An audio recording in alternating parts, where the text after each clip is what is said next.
And hopefully next week you can tune in as well. So with that being said, let's move to the next slide.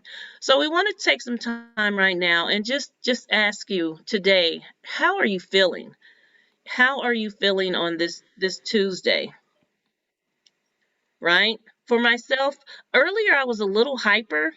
I'm not as hyper, but I'm still in a positive mode. So that's how I'm feeling today. Who would like to share next?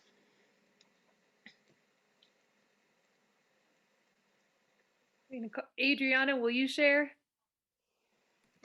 Katie's Yeah, definitely. I was kind of I think I have a combination of annoyed and grumpy, and two of my kiddos I have to stay home today. Two of my kiddos are not feeling well, so it's kind of hard to take care of your kids plus do kind of your job thing. So I'm kind of tired by now. So I hear you. And you guys can place in the chat box or just share out too. You can unmute and share out. Right. Or type in the chat box, whatever you prefer. Katie says she's frustrated. Yep. Been there, done that. We get it, and that's okay. How do you say your last name, Miss? Is it Miss Singini? It's Sinjini. The T silent. Got it. Sinjini, thank nice. you. So you're positive and anxious. And then Des is anxious also, happy and hopeful. Singini, thank you. Singini, thank you. Sinjini. Sinjini, like gin, like you drink. Yes. We all remember it. No, it doesn't say anything. Sinjini, nice. Right. All right. And my name gets mispronounced so many times. Oh, I bet. I bet. But thank you for that breakdown. We need that phonics. Thank you so much. Yeah, and for me, I'm still feeling Kermit, happy and positive. Nice. Throughout the entire day. It has been a great day, I must say. You know, at the end of the day, I say I really don't have any complaints because it could be a lot worse. So it is what it is, right? Yep. And Cindy, I see you're frazzled. Yeah, that end of the year, have to get everything done. Totally get that. All right, thanks for doing that. That's a fun activity you can do with kids too, just real quick to check in and see how they're feeling. Go ahead, Miss Shirley. Absolutely. So today we're looking at various learning outcomes. So we're going to be looking at understanding the umbrella of the MTSS and the difference between supplementing versus supplanting. Very, very distinctive differences within those two. We're going to generate a basic understanding of legal requirements and processes for the Section 504, the Individualized Education Programs, and the Advanced Learning Plans. Know the legal requirements and best practices for implementing the IEP, the Individual Educational Plan, the 504s, and the ALPs. Discuss ways to effectively collaborate and communicate with the parents and the school district and team, in addition to having our students involved in that communication as well. Discover how to address common barriers and challenges, right? Because it's probably a trend. If you're thinking about doing something or have done something, it's probably a trend. And so we've probably been there, done that. So we have a few things that we may be able to enlighten us and take some of the stress off of you, especially now going through this period at the end of the school year. Yep, and like we said earlier, we may not get through all of this today, but between today and next week, we'll get you covered. Absolutely. Okay. And know also, we will be sending this information out to you. So if you have any questions throughout the presentation, you're more than welcome to ask. But we will be sending this information out to you. And again, if you need other clarification, please just let us know. Yep, and those of you who stay through the end and we are able to get your email addresses will get a certificate of participation for your CEUs too. That's helpful, very helpful. So today's playlist looks like the overview of the umbrella of the multi-tiered systems of support. Supplanting versus supplementing. and specific design instruction. We're going to try and cover those 3 areas today. We have a lot of information and we're ready to roll it out for you. But again, if we don't cover everything as we anticipate, we will be back again next week, same time. So, in the chat or aloud, can anyone tell us what is the purpose of an umbrella in general? What is the purpose of an umbrella?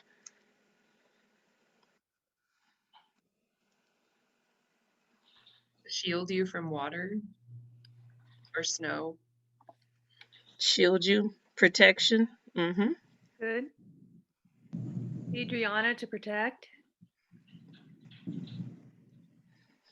Sinjini, Miss Sinjini?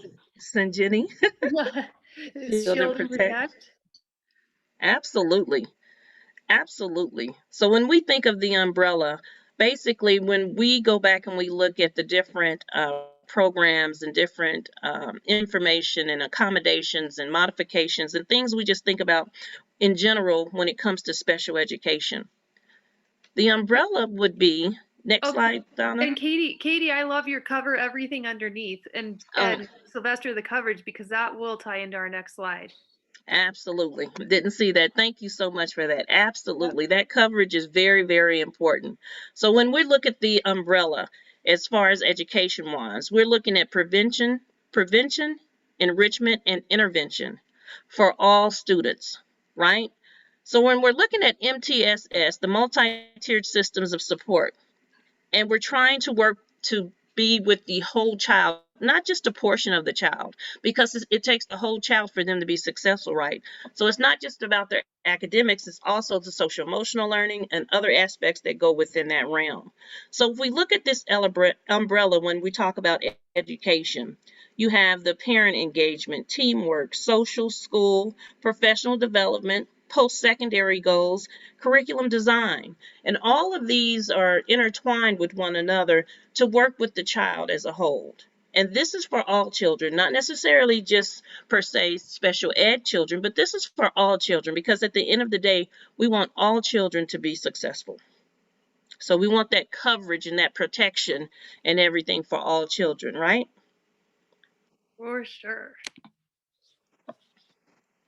So now moving on, now that you kind of have an understanding of the umbrella of the multi-tiered systems of support, we want to move into services for students. So if you have an idea that you could share, either share aloud or in the chat again, what is the difference of supplanting and supplement? As far as a general definition, what is the difference? What does supplanting mean versus supplement?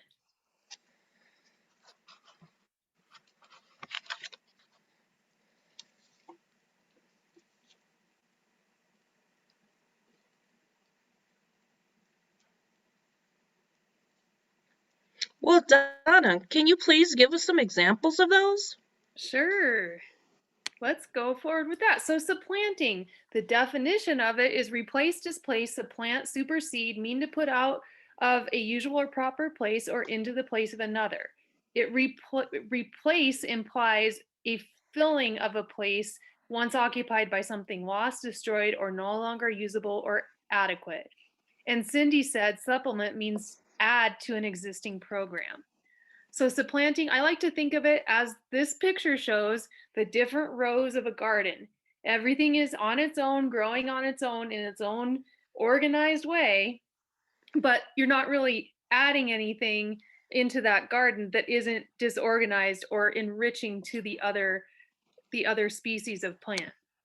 Now, if we supplement and we take that garden, and Miss Shirley loves this picture, it always makes her hungry. But if you take that garden and you bring it all together into layers, and you already have your base of your lettuce and you can add on all these wonderful toppings and layer, you're not taking anything away. And once it's all working together, it can mix up into the yummy goodness of a salad. That's kind of a visual for supplanting versus supplement. Now, we want to take a quick poll. So I'm going to launch a poll about, I would like you to share what level of knowledge or understanding you have around specifically designed instruction. And in the poll, we're going to have you all rate yourselves as Rocky Mountain High, Foothills Mid, or extremely low. Hmm. I'll launch the poll now. Oh, just a sec. I need 1 second, guys. Sorry. This one of the functions didn't, or one of the polls didn't work. Actually, I'm just gonna launch it, and those of you who don't respond, I will be able to, we'll kind of assume that it's Rocky Mountain low or extremely low. Let's see. So you guys can go ahead and answer. And if you don't answer, we'll assume your knowledge is extremely low. So what is your level of knowledge and understanding do you have around specifically designed instruction?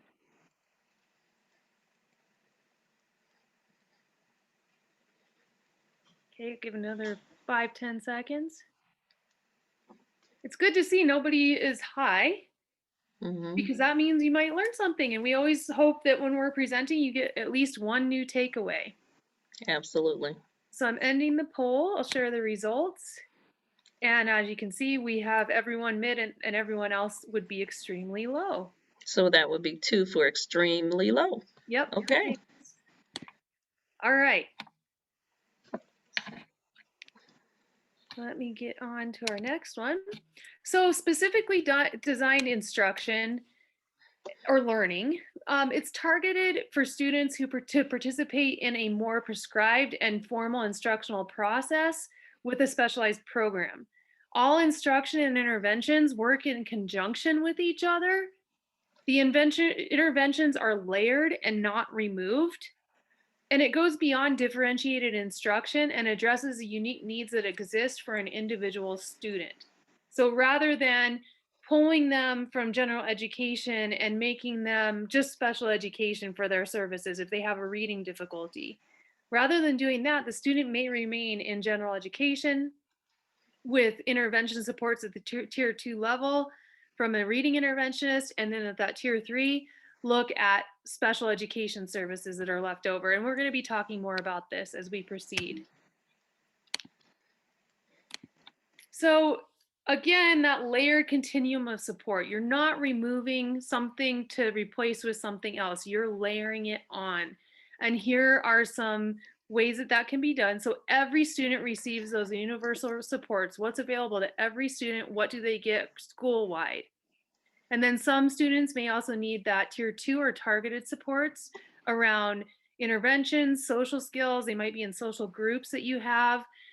You might have a mentoring group. They could be pulled out into smaller groups with an interventionist. And then at that intensive support, few students may get one-to-one instruction for intensive social skills, academic skills, those wraparound services they may need. And really that's more individualized, not something that is available to all or few. Or sorry, all or some. So with a supplanting program, this is an example of what it would look like. You have a student who's struggling in math, and they're removed from general education to have services provided by special education. The teacher or the interventionist, they get that, but they do not have any access to the general education curriculum. So they're not sitting in the general education classroom in any way or getting access to that in any way. They're taught in special education. That would be an example of supplanting. Supplementing, on the other hand, the same student is struggling in math. The team would review the data and look at specific skill deficits. They would then create a collaborative goal to address and close the gaps in those identified skill deficits. And then the team would develop a plan for supplementing what is already happening and layering those supports rather than removing supports. And just an example of supplementing continued, here's a great plan of action. So the student remains in general education classroom. An interventionist for that tier 2 role collaborates with the general education teacher to determine when skills student is lacking will be used, and then goes into the classroom to support the student in work completion for these skills, which could be working with small groups and including that student in those small groups. And then the interventionist and gen ed teacher may determine more time is necessary, and the student may qualify for an IEP, or if they already have one, receive additional direct instruction outside the classroom for a small amount of time. For example, 15 minutes, 2 to 3 times a week, to work on a specific skill or lagging skills when direct instruction will not be missed. And we can't stress enough about that direct instruction and pulling them out. Yeah. So it would always be to the child's advantage to do in addition to that direct instruction. Because remember, at grade level, if they're on that grade level and they're taking the same test as their peers, it's really important for that exposure for those students. Yep. And then continuing forward as the supplementing is going on, the team should meet regularly, typically every 4 to 6 weeks, to review the student data and progress, and then make adjustments to the program or identify other skill deficits. Maybe they close the gap on one and something else is happening, or they need to move on to the next step in that progression of learning. And look at, so now, remember Miss Shirley said we're going to call on you. Now it's your turn. So if you hear your name called, please tell us your thoughts, ideas, and or any new learning you had about supplementing versus supplanting. And I will start with Katie. My thoughts, I'm looking to my caseload with some of my students who I know might be on IEPs or 504s. And I know one student in particular is they supplanted this student. I guess you would say they took him out of the general ed science class and moved him into a more of a study skills class. But then we also have another one of my students where they're supplementing because they're adding on time, I believe, during lunch or after school or something to help that student get caught up with those skills that you're talking about. Like how do I write a better paragraph so that, it's more one-on-one with their teacher instead of in the classroom, but they're not being pulled out of class for it. Beautiful. Thank you for those examples. Mm-hmm. How about Cindy? Hi, when I think about supplanting and supplementing, I always look at grants because I run a number of grants. And so we have to make sure that we're often not supplanting and we're supplementing. That makes sense. So we'll have a Title I counselor and a regular school counselor. I shouldn't say regular, but a typical, right, school counselor. And so if we have that in one of our Title I schools, we have to make sure that they're doing different jobs. They can't be doing the same thing because that's an example of supplanting. You're not allowed to supplant. Great. Wow. Thank you Thank for you. that. What about Sinjini? Is that right? Stingy, yes, that's correct. Thanks. We at our school right now we've done virtual learning this whole year, and I think that's how we're going to finish. So it's been interesting as far as how our special education services have taken place. A lot of everything's virtual, Zoom meetings, and so forth. And so, I'm attending this just to get a better understanding, and also just kind of brainstorming ahead as to next school year, if we are to go back in person or hybrid learning, is how can I, be of service and help with our special education, with how to reach out to our students. And I think with supplement, we definitely do a lot of that. And some of the differences with our school is that we're under the Bureau of Indian Education. And so some of our guidelines are different from the state of Arizona.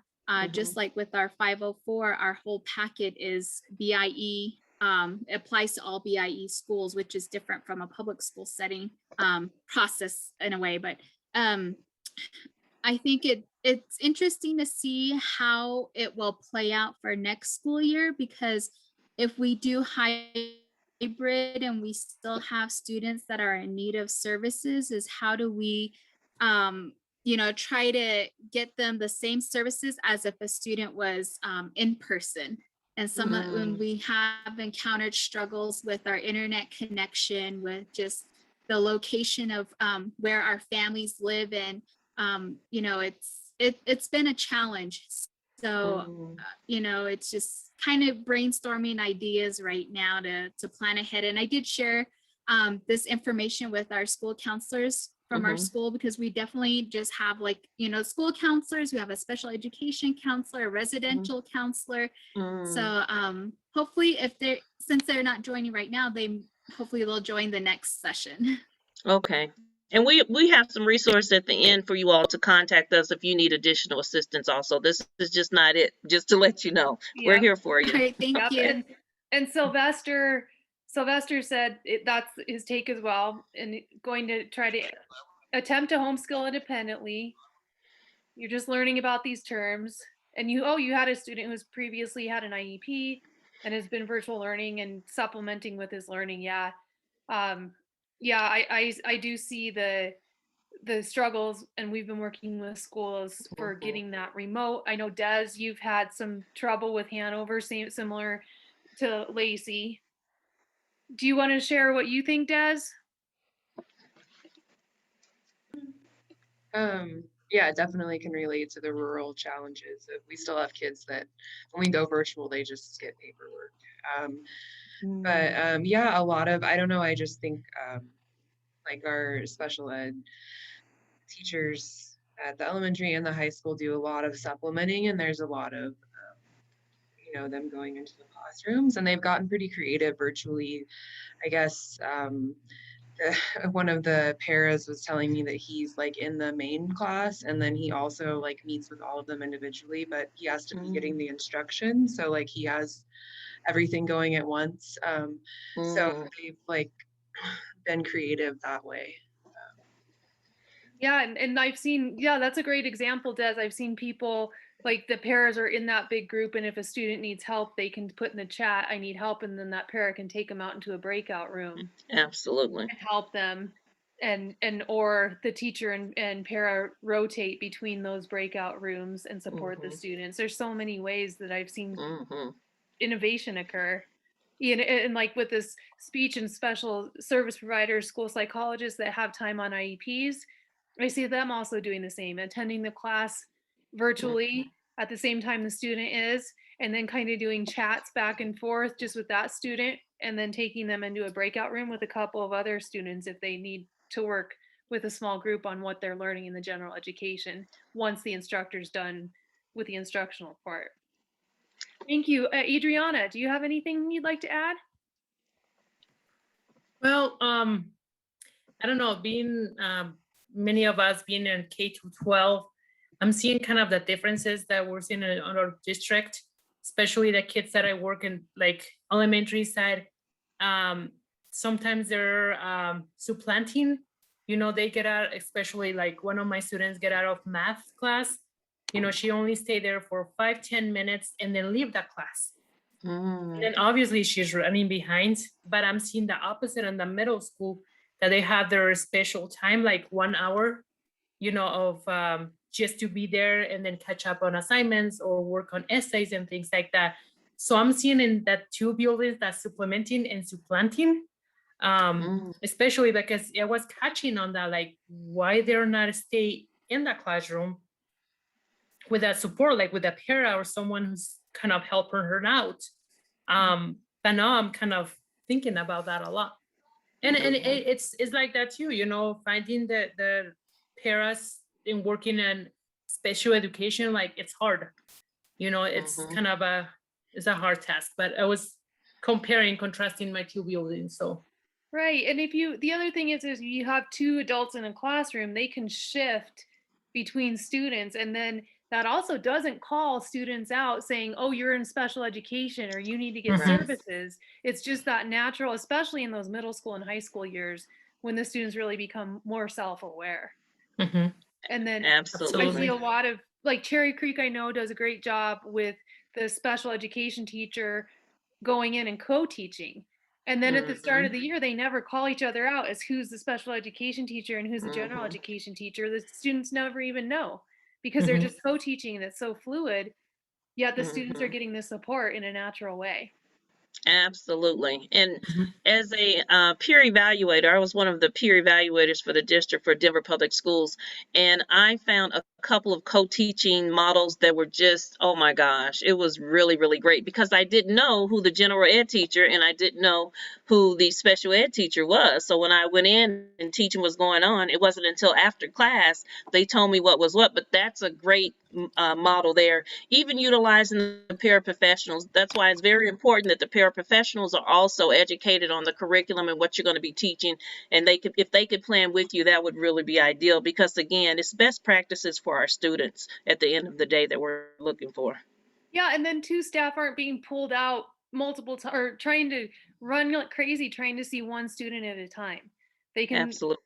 actually support more students and even more Mhm. effectively support Mhm. them and really get a feel for what's happening in the classroom to partner with that teacher.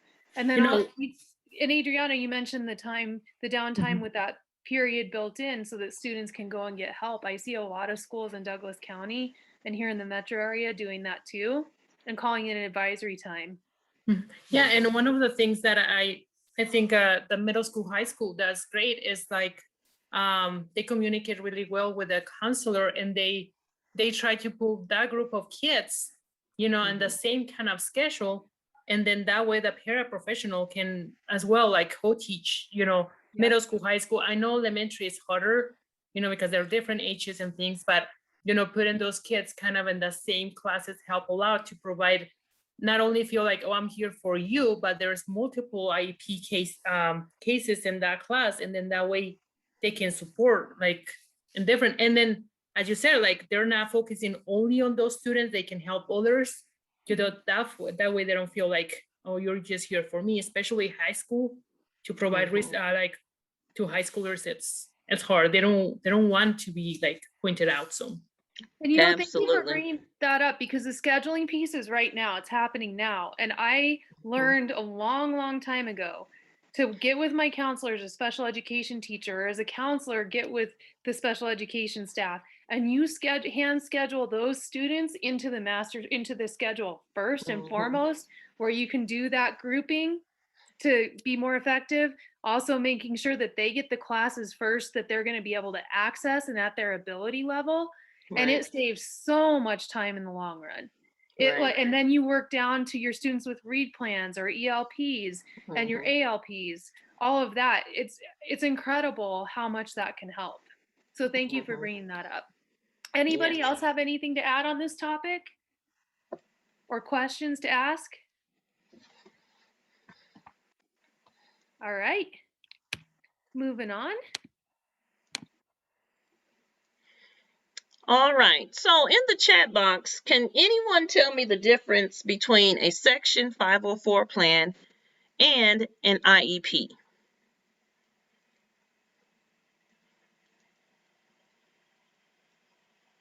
Or if you just want to verbally say what you believe is the basic difference between the two, that's fine too. I'll go. 504s provide students accommodations and IEPs can provide individual education plans, right? So you can change the curriculum level, the grade level with an IEP. You cannot do that with a 504. Thank you, Cindy. Anyone else?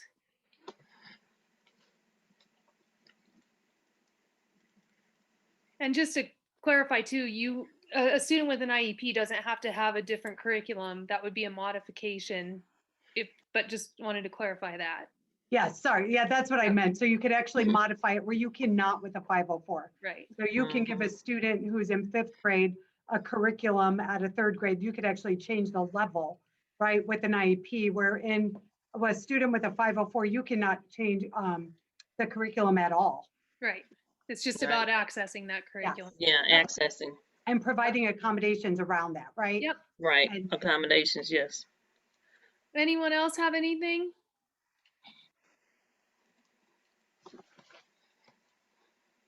All right. Well, we are going to jump into a video that will explain it for us.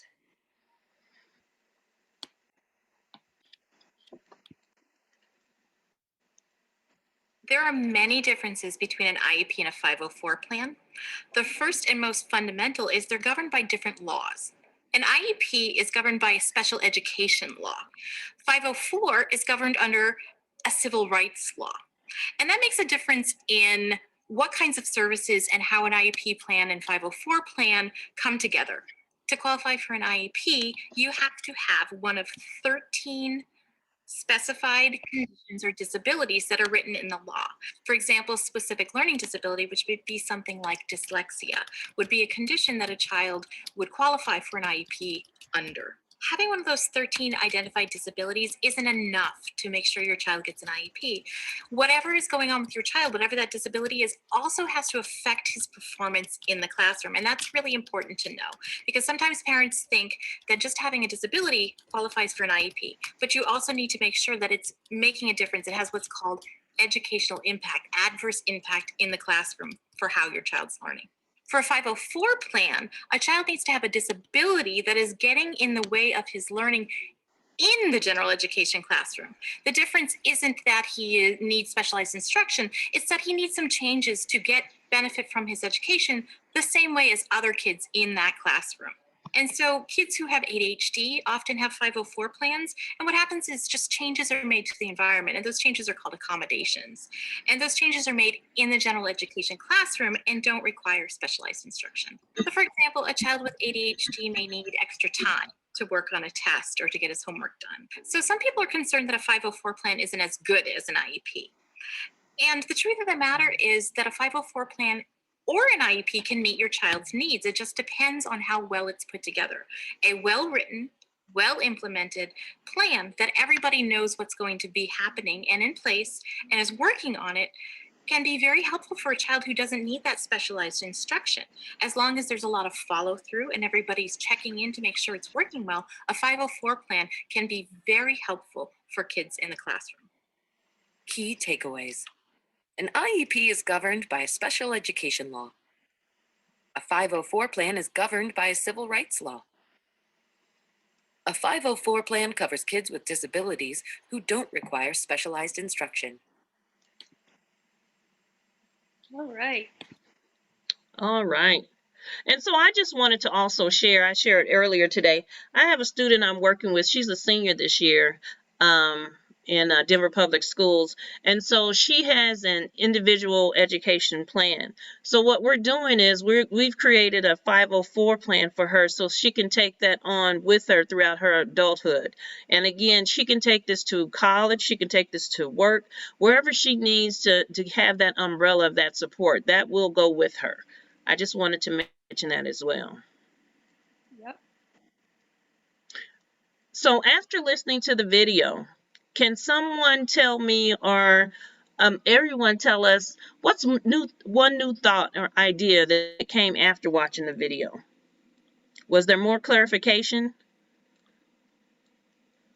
of the differences of the 504 versus the IEP? Well, I can go. I think it's really clarifying to me because my son has that 504 in place. And when the teacher tell me like, let's get a 504, I was feeling like, oh, but why? He's in, as a good student, he doesn't need any help. So I was kind of backing up on that, thinking like, what is this going on? So they implemented a 504 on my son because of his health problems. So disability, not in the learning way, but when we have doctor appointments, when we have a lot of that, he gets sick. So there's some accommodations that teachers have to be in place in order for him not get behind. So they explained me this before, and I was like, yeah, maybe. But now with this video, I'm like, it makes sense. Right. Right. And this is just helping to enhance his skills. That's all. It's just, again, like the umbrella. It's a protection. It's coverage for him. That's what it is. Because I know a lot of parents sometimes want to shy away. I had a really great friend here in Colorado, and she shied away from getting her son tested. And it was unfortunate because he clearly needed, because with me working with him, tutoring him, he clearly needed more support. So even if she would have had him get a 504 plan, that would have been good coverage for him. But, there's a stigma, people say, of special education, but little do they know, gifted and talented falls under special education as well. And we'll get into that more when we talk about ALPs. So it's just great knowledge. It's great knowledge, and I'm glad you understand now. I know your son is glad, so he can be really successful in everything, right? Yes, Yep. definitely. It helps him a lot, and one of the things that the teacher explained to him, as you said, is kind of a stigma that some students have, IEP students or 504, and then I'm glad you're going to put like a special education, like gifted and talented, because he wants to be one, but said like, I don't have that gifted and talented, but I have a 504, and sometimes we have to kind of reinforce not only my son, but many different students, like, this is good for you. We want you to be successful. So. And Katie, great idea. Great sharing the idea that they are governed by two different laws. I do want to let you all know as educators that if the IEP is guided by the IDEA and ECEA, but if there's a discrimination against a student with a disability who has an IEP, a parent can file an Office of Civil Rights complaint for the discrimination based on that disability, which falls under ADA. That's really the only time there's a crossover. And a parent could also, in addition, file a state or due process complaint for IDEA and ECEA. So it's kind of, but they are very different laws in the way that they're overseen and guided. And I could sit and talk about that all day. Does anybody else want to share 504 versus IEP?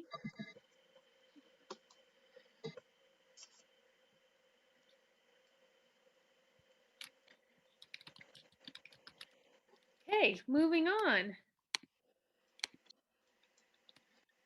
Oops, sorry. So we are about 15 minutes up. Shirley, you want to keep going? We can if you like. We can. Okay, so go ahead, Shirley. Okay, so when we talk about the identification, if a parent requests an evaluation or review for an IEP or a Section 504 plan or advanced learning plan, the school district must respond to the request. And can someone tell me what is the best way to request any type of service when it comes for our children?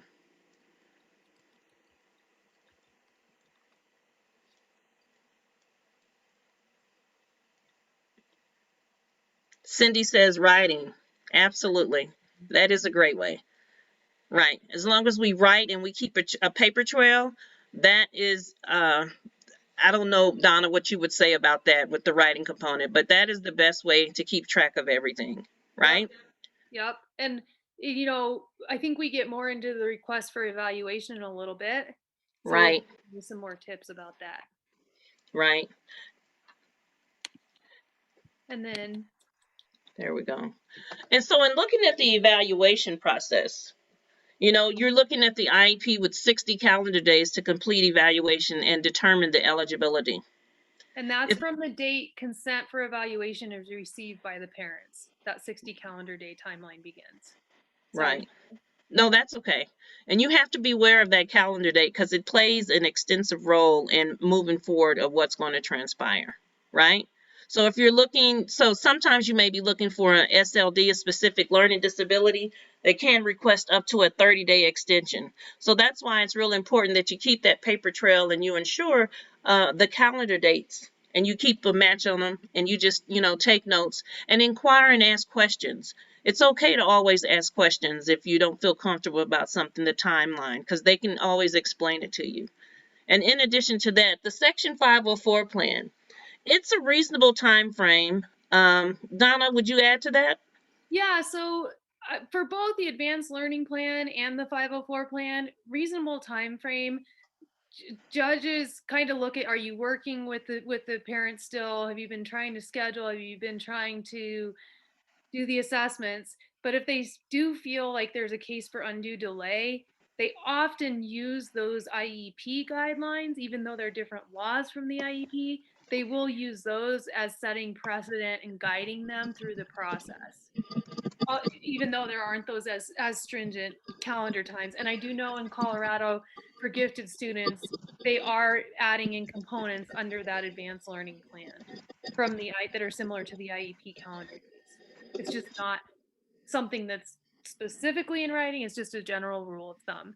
And I think the IEP process too is a good guide when you're doing a Section 504 advanced learning plan, because you can always fall back on those saying, well, we know this is reasonable. This was our definition of reasonable, and be able to explain that. So it makes it legally defensible for your district. Right. And please always, if you don't be hesitant, even as an educator, and we encourage our parents as well, please ask questions. If you need something clarified when it's talking about the IEP or the 504 or even the ALPs, just ask general questions, because whether you're a special educator or a general educator, every student learns differently. So it's just important that you ask the questions up front so you can get a better understanding as to next steps and what needs to take place. Yep, for sure. Moving on. Shirley, oh, is that me? I can't see. Okay, so for 504 plans, as we said earlier, they are governed by the Americans with Disabilities Act, or ADA. You'll see signs in the restaurants and places you go, ADA certified, that's what it means. Based upon a disability or diagnosis that significantly limits one or more life functions, provides accommodations to allow access to or to level the playing field, and as we said earlier, would not provide specialized services or instruction. And also with this, that the parents, well, we're going to talk more about 504 requests. So parents or teachers can email the building principal or administrator who oversees those 504 plans and request a 504 meeting. There has to be proof, data, and documentation to show a life-limiting disability. Something scratching. Shirley, can you mute everyone? Well, or just not me. Okay, got it. So parents may provide documentation showing a medical diagnosis, not necessarily the entire medical record, but just a form or letter with a diagnosis. If you do get that from a parent, don't not recognize it. Definitely look at it, get the team together and talk about it. I had a student several years ago as a director where the parents showed an evaluation that was done outside of school by a provider, had medical diagnoses, and the school counselor just took it and put it away in her filing cabinet and never told anyone.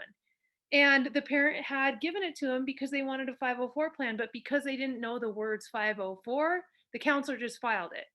And it really got that school into big trouble when the student later on tried to commit suicide because she wasn't getting the services and supports based on her diagnosis that parents shared within that school setting to access the education and level the playing field.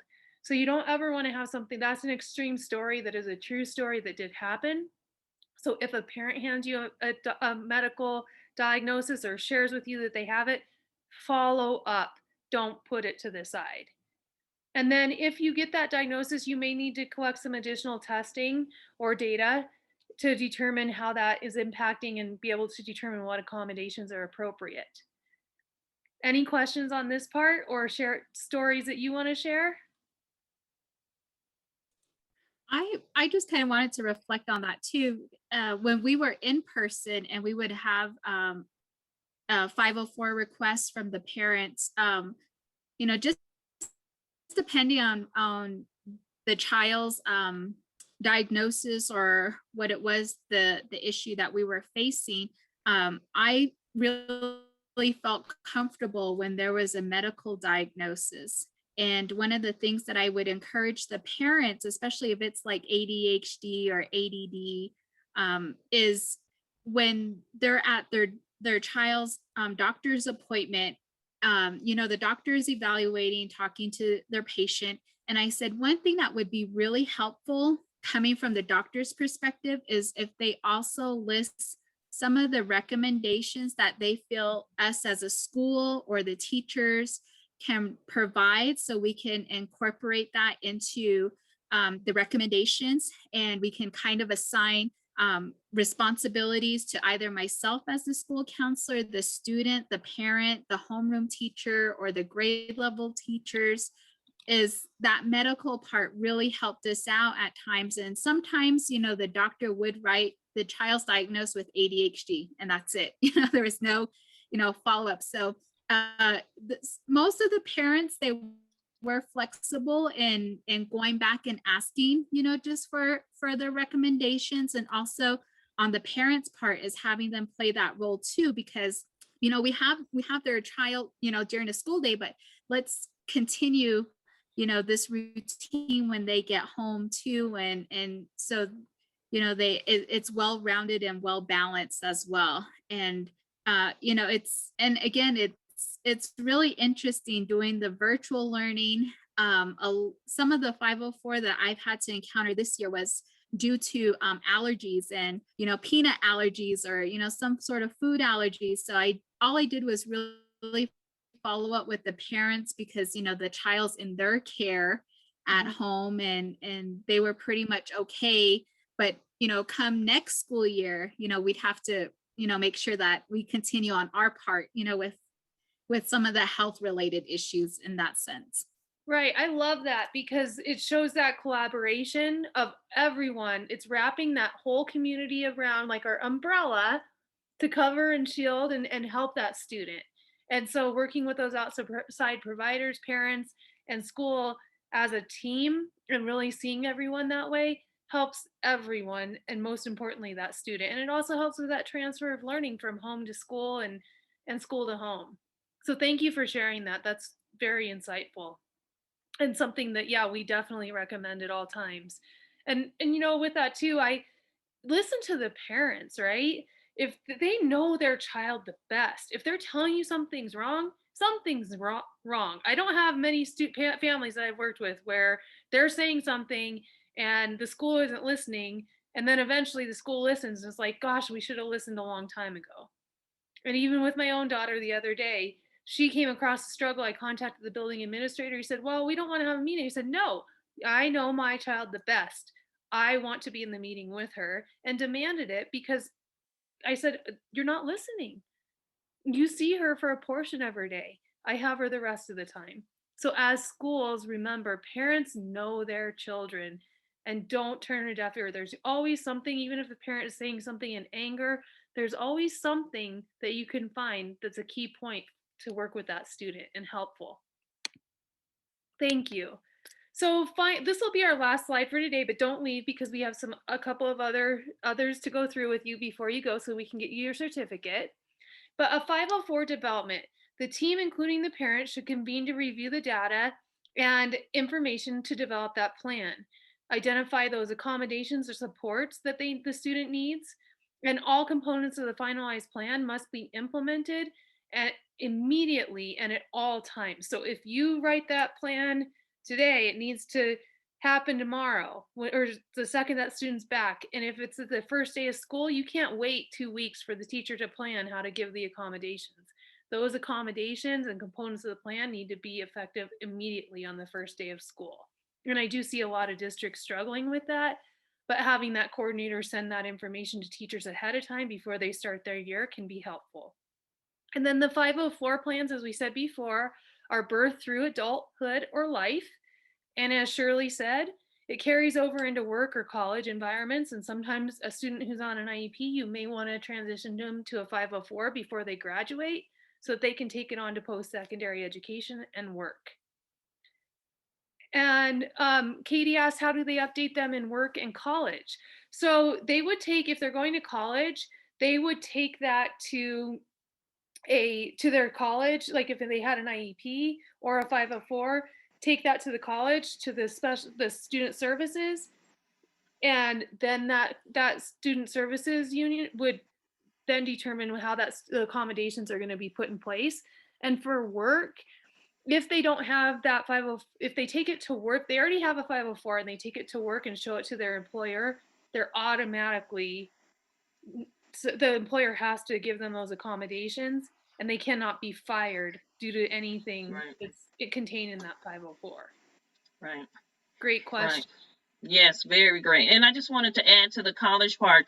Many of the colleges, like Donna was saying, go to the student services. For example, the college I work at, we call it the CARES department.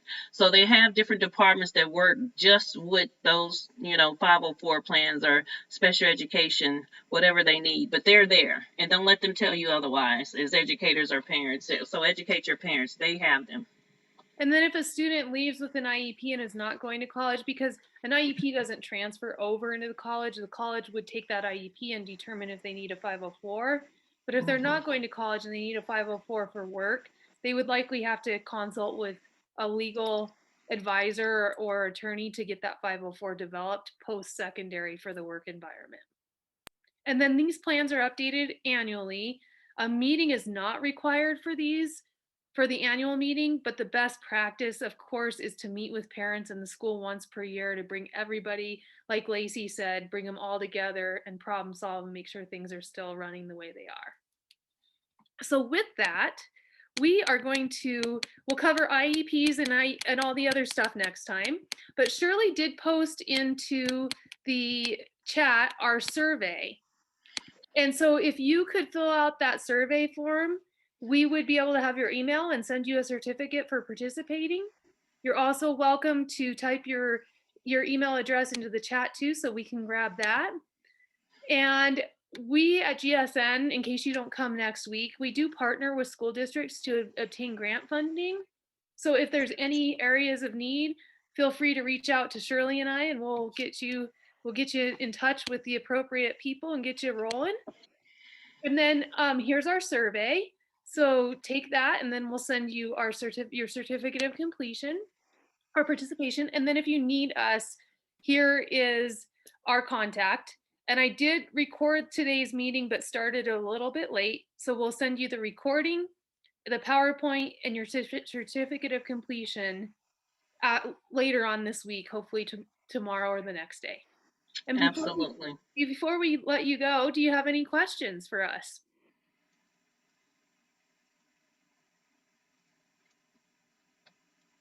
And again, I just wanted to reiterate, please reach out, take our email. If you have any question, whether you think it's small, please contact us. We're just an email away, and we'll get back to you. If we don't know the information right offhand, we'll find it for you, and we will get back to you. We just want to make sure that we're here to support you in whatever you need support in. Yep, and next week is going to be a lot of getting to share and problem solve together. So we really hope you are back again. Yes. If you can't make it, you can always let us know, and we can send you part 2, the recording and the PowerPoint too. So have a beautiful evening all. Thank you, and hope to see you again next week. Bye. Thank you. Thank you. See you next week. See ya. Have a great one.